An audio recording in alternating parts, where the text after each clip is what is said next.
Kad zatvorim oči čujem more kako zove. Vjetar nosi moje ime preko stijena, preko vala. Na ovom kamenu sam rođen, ovom nebu pripadam.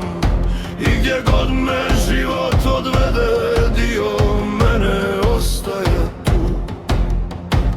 Jer postoje putevi koji nikad ne završavaju. Postoje korijeni koji nikad ne umiru. Moja krv, moj dom, moje more, moj narod. Moja krv, moj dom, kao plamen što ne umire. Hrvatska.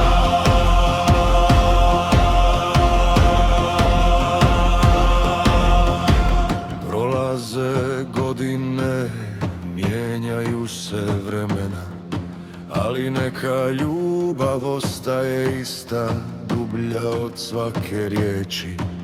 Kad ugledam zastavu na vjetru, kad čujem poznati glas, osjetim kako srce pamti sve ono što jesam.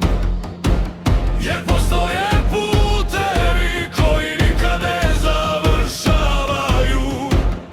Postoje korijeni koji nikad ne umiru.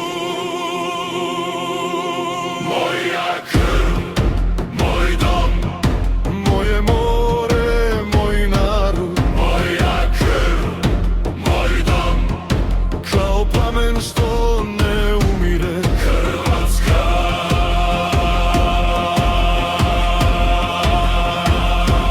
Nisam samo jedan život, nisam samo jedno ime.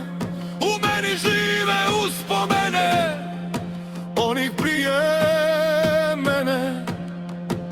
Jedno more, jedan kamen, jedna zastava, jedna krv.